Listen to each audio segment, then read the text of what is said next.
Right. So I started with the city 10 years ago, and am involved with so I oversee all of the sister city programs, so all of our sister cities.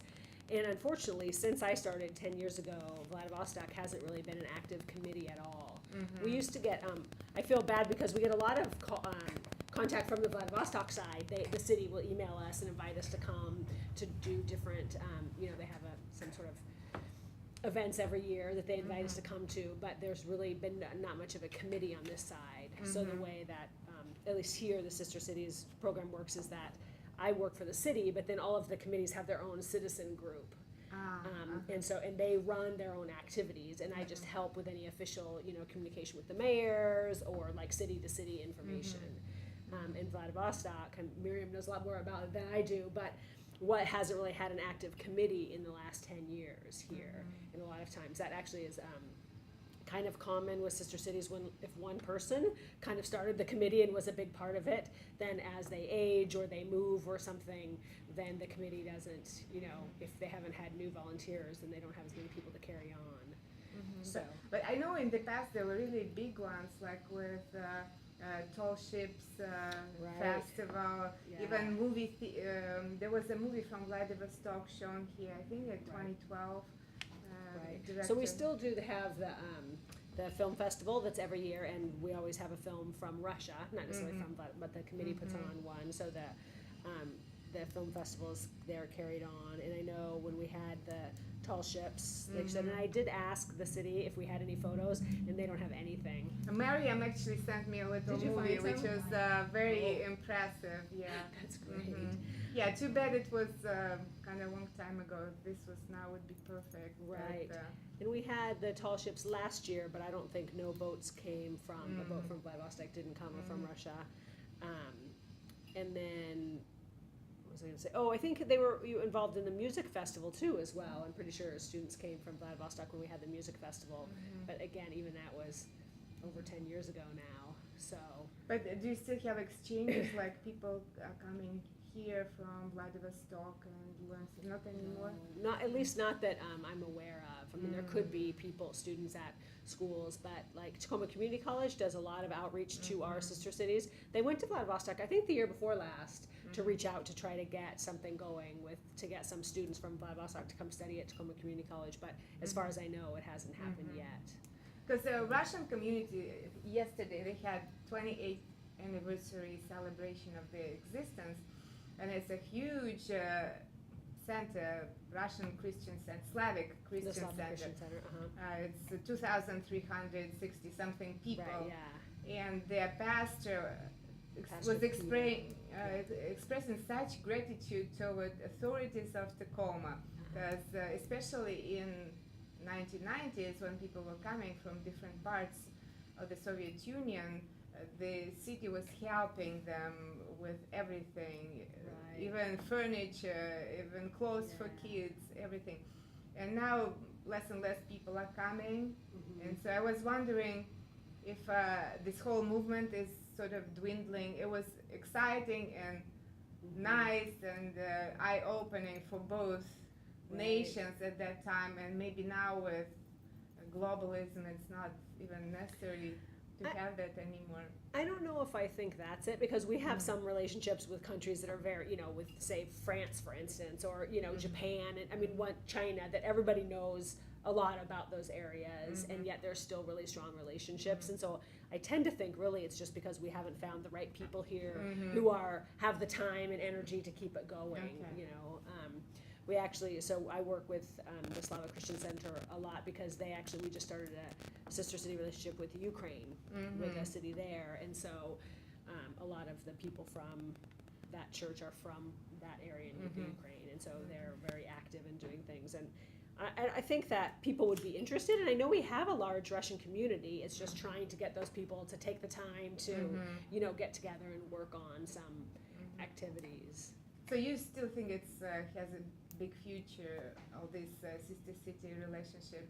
I think so. I think some of the committees kind of ebb and flow, and I just feel like Vladivostok's been in an ebb, and it needs to get into the larger, start again, because I think that, well, especially Vladivostok seems to be, it's a very up-and-coming city, in Russia, don't you think? I mean, I don't know that Well, much. it's I've been never like been that there. for dozens of years. But in the paper a lot more now for us, at least, they've been holding like big economic summits, what I mean, things there. So we're reading a lot more about it. And so I think that people know about Vladivostok and will probably be really interested in the relationship, but it's just trying to get that started.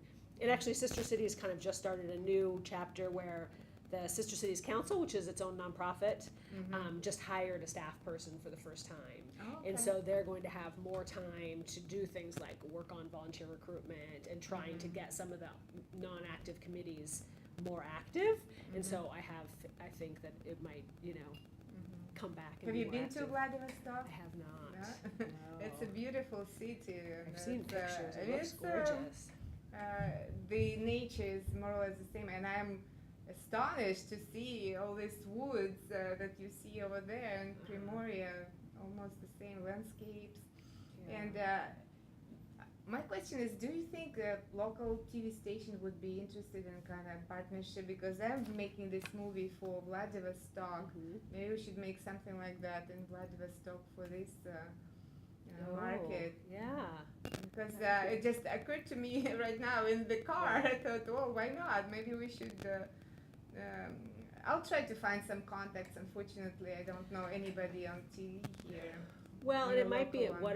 what do you think about the idea of even partnering with one of the universities that has like a journalism or, film, Okay.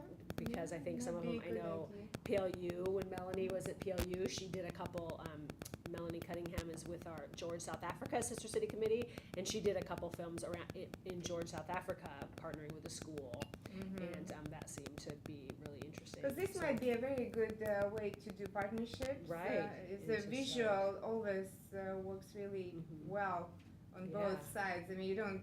I mean, even if you are talking, what you're seeing, it's enough information.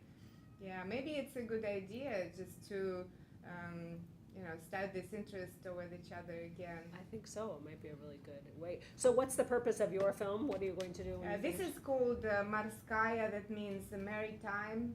It's a 15 minutes program about ocean and sea life and businesses around it and people who are involved. It's basically Pacific Rim interests. They would cover Japan, Korea, whoever is around doing something in the sea. Right. And we did, the last one was about Santa Barbara.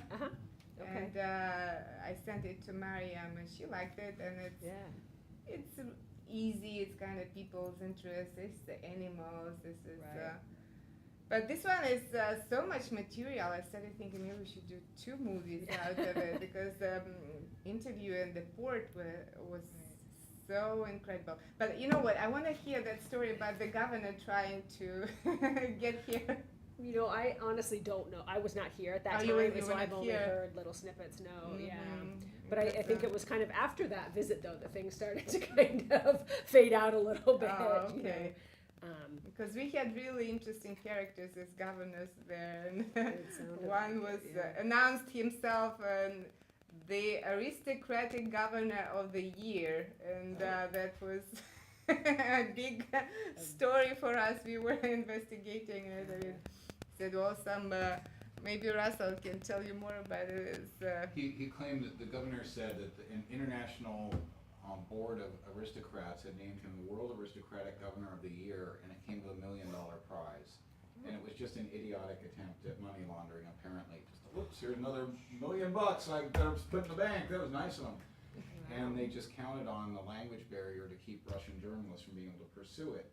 And they didn't really believe it. There was a little bit of skepticism, but he was very heavy in censoring the newspapers. And so I started pursuing it, and with Nona's help too. I mean, Nona was talking to the Russian reporters, and I started calling all over the world, but they said there were 5 others who'd received these world aristocrat designations and won $1 million prizes. And at that time, Rudy Giuliani was governor of Mayor of New York, mayor of New York, and so I called his office, and they just laughed, and they gave me I can't remember what the quote was. It was a funny one, and I called Princess Diana's estate. It was after she had died, but she supposedly had won $1 million, and I mean, this weird Russian boy band